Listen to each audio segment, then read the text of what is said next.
Hello, good afternoon. Enrique Salceda here, treating you like a live lesson for one of my new kiddos. So a live lesson you will get. Quick intro about myself, who I am. Enrique J. Salceda of South Texas. I am a history teacher, Forte, APUSH. I do also teach AP World and AP Euro, but again, Forte is APUSH. Disclaimer, sensitive issues discussed in class. You can read through this on your own or pause my video just to make sure I'm safe because sensitive issues discussed in class, right? Respectfully respect, right? I have two kids. My daughter is in 11th grade. She's taking history 1302 at the moment.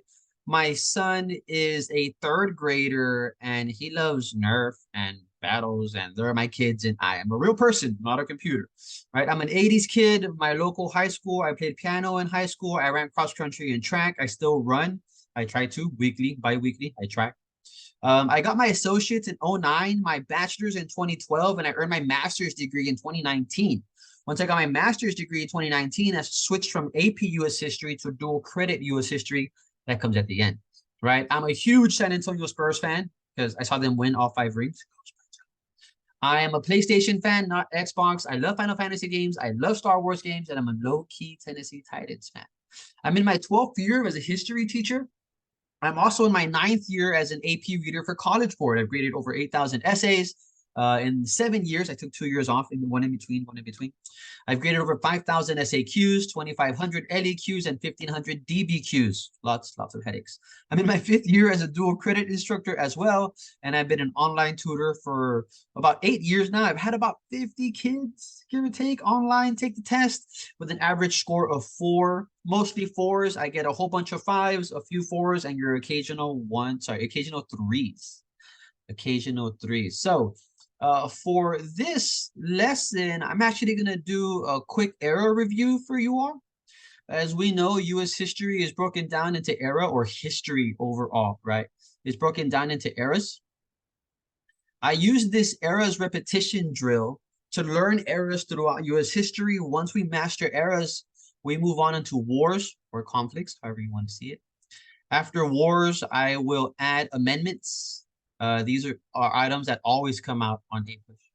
And then after amendments, I will go ahead and we'll talk about POTUS and then other items, right? But this comes as we build our content knowledge. Let's go ahead and get started with these eras. Our first era in U.S. history is European colonization. This is colonization by the Spanish, the French, and the British, somewhat in that order. The French and the British are interchangeable. This takes place from 1492 through 1756. These are the first 2 eras in APUSH.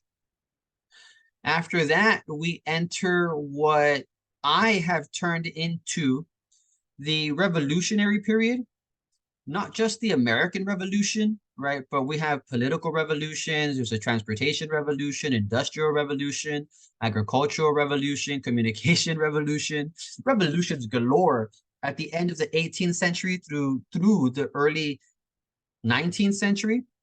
This takes place from 17, I'll do 56 just for the French and Indian War, and I'll put it in 1823. And the way it works, we'll repeat these throughout the year, and I'll ask students, like I'll give them the era, they give me what it implies, or I give them the year and they'll give me the era. A little bit of back and forth, right? After this, we have our new republic. Our new republic, or this new government that we've created, takes place from 1775, or the beginning of the American Revolution, through our first 5 presidents. Oh, my bad, 1823. I consider myself an amateur presidential historian. I can tell you who all 46 of them are.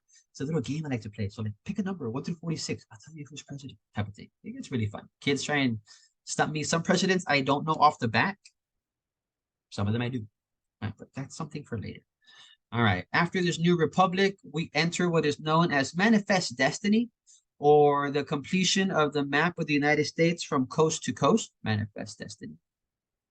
This takes place from 1783, once we are a country.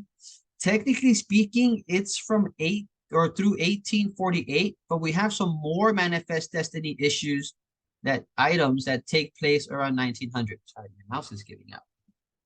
Technical issues, part of the game and teaching online. After Manifest Destiny, we enter what is known as sectionalism, but I'm going to combine these into sectionalism, the American Civil War, and Reconstruction. Altogether, they're individual periods by themselves, but we ain't got time for that since I only have like 10, 15 minutes with you guys. This takes place from 1848 as the country is dividing into sections. Yes, I do type these, but I like to work on my penmanship. 1848 through 1877. 1877. All right, let's continue. We'll use brown. We then enter what is known as the Gilded Age and westward expansion, or the rise of monopolies while people are moving west. So we get cattle drives, we get migrations, we get the Indian Wars, as well as the rise of big business. This takes place from 1877 through 1901. Westward expansion is happening throughout all of this as people are moving westwards, right, across the country. Then we enter 20th century history, where it kind of gets interesting and still sensitive. The progressive era follows. Progressive era, which is from 1901 to 1920, and we are progressing and we're fixing things from the Gilded Age, right? Again, I'll pause here with this little review. You're encouraged to write these things down. You can even click the annotate button, or I will save it for you if it's via Zoom. I'm on Zoom right now. Next time we meet, I'll either give you the era or I'll give you the year, and you tell me vice versa. Right? We'll do it on chat. You can type on here, etc., etc. What I want to share with you next is a little activity I get into once we're into the class. So AP Reader, College Board, let's work on some AP questions, right? Depending on where we are in the class, I will open up a release AP exam or release AP questions. This comes from the 2022 exam, straight from College Board. And I will help you understand how to write the SAQs. You can earn 3 points here. A, B, C, 3 points, a point for A, a point for B, a point for C. Naturally, I'd want to pick something that we just discussed. So these items are irrelevant because they're not in the 1600s that we did. So for here, I would challenge us to write question number 3. It is a timed activity.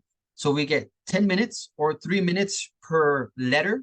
While you type, I type. And then at the end, you share your response. I'll grade you. Here's what I wrote. Let's compare and contrast, right?